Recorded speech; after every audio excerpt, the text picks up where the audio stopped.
Come on now, bro. All these pound-for-pound fighters are too scared to fight me. They need 200 million to do it. I got 200 million for you. I'm fighting Jake Paul. You're fighting the best fighter in the world. You better be taking it seriously. You know, that goes to show, you know, how serious he's taking me out. Crawford has clearly changed his position on Jake Paul and his involvement in boxing. With Jake Paul now discussed as a possible replacement for Tank, he has said he would take the fight if everything works out. This is a shift from Crawford's earlier view where he said Jake Paul did not deserve to face professional fighters. The chance of a very big payday now appears to have played a role in this change. At the start, Crawford strongly disliked what Jake Paul represented in the sport. Seeing a YouTuber enter boxing earn huge money and challenge fighters who trained their whole lives never felt right to him. Crawford even described Jake Paul as more of a show act who was turning boxing into entertainment instead of real competition. He was one of the strongest voices saying that Jake Paul was disrespecting boxing, which requires patience, discipline, and many years of hard lessons. Right here, like I seen him, you know what I mean, up close in person. Like, dude is big. He's not as slow as people think he is, and he can punch. You know, that's why a lot of people know, like, there was times where, you know, him and Tyson was in the ring and Now he has reversed his stance and his tone has clearly changed as respect has slowly started to appear. While speaking on Logan Paul podcast, Crawford honestly admitted that he was wrong about Jake Paul. He said that yes, Jake is actually boxing now. He explained that at first he was completely against it and felt that Jake and his brother were using their YouTube fame to enter boxing and make a lot of money.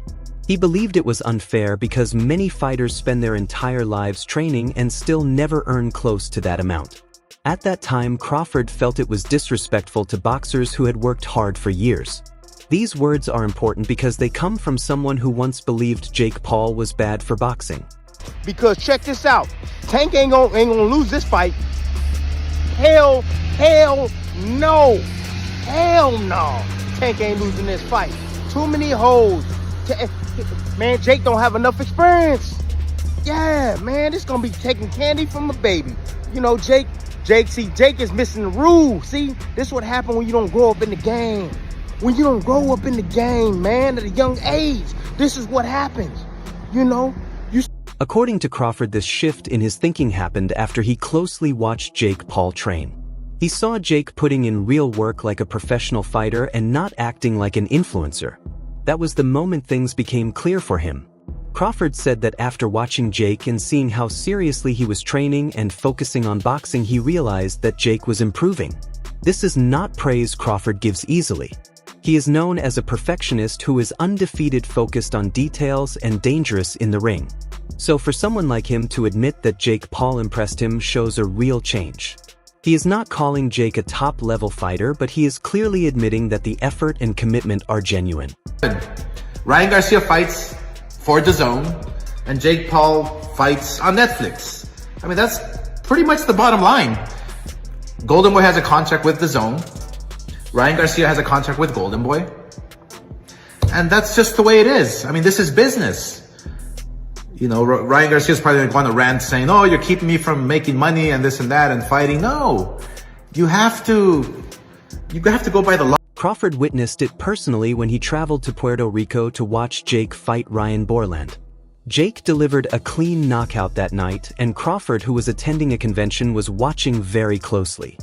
He later said that during the Borland fight in Puerto Rico, he was sitting there realizing that Jake could really punch with his right hand. That moment marked a shift in his view.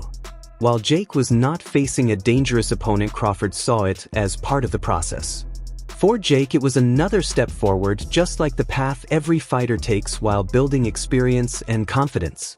World would be the most lucrative thing for my career, and I think I was the only one who actually wanted to do it, and actually wanted to go all the way, and that's why I set the goal for myself early to become a world champion, set the bar extremely high. Crawford has said that he now sees Jake is not trying to rush or skip steps.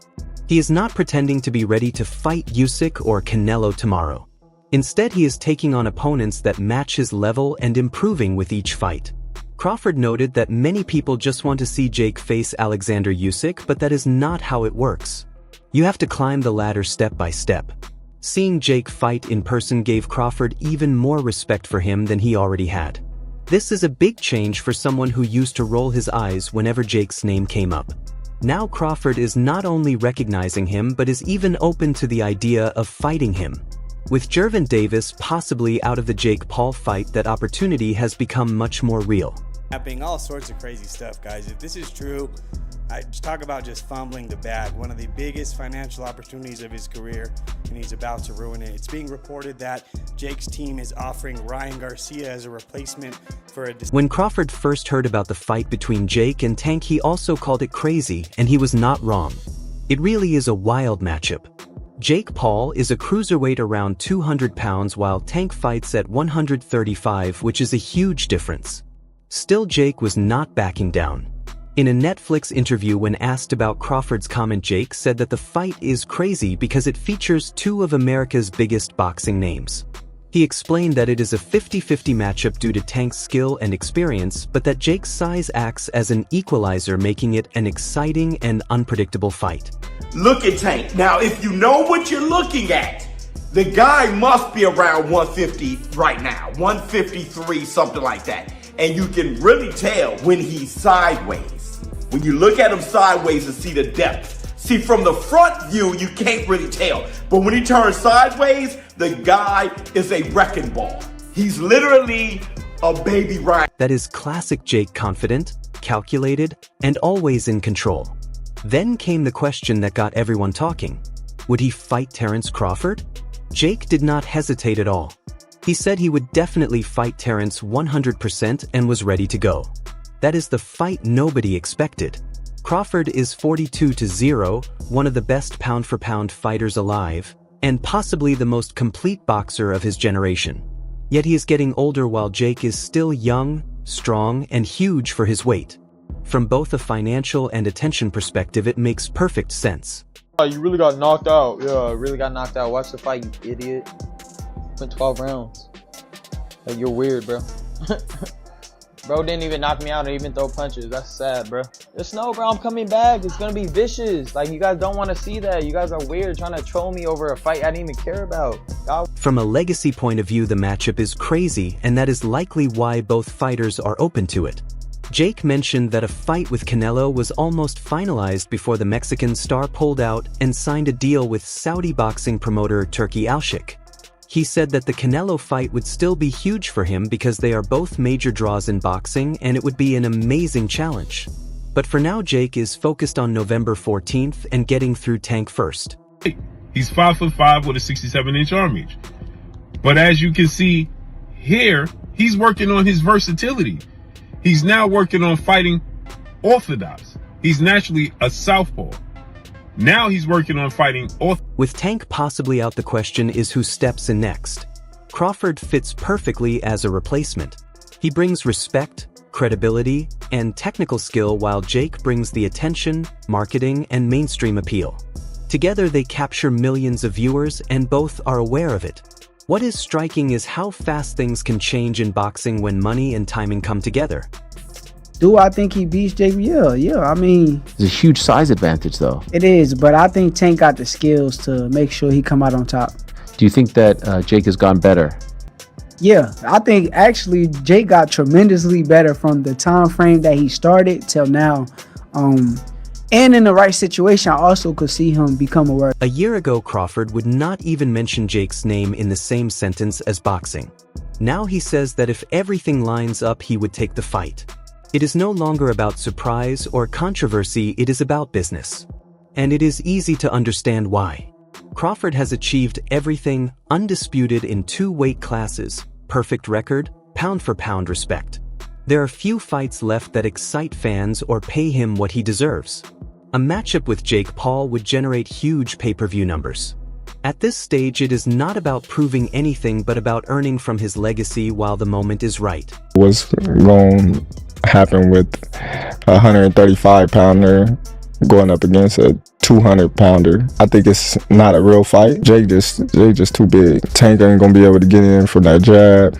Jake land one good punch on Tank. Jake's team is just as calculated.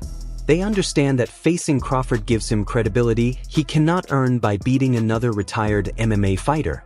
Crawford is a genuine elite fighter, and if Jake can compete or even go the distance, his standing in boxing would rise dramatically. Only concern is, you know,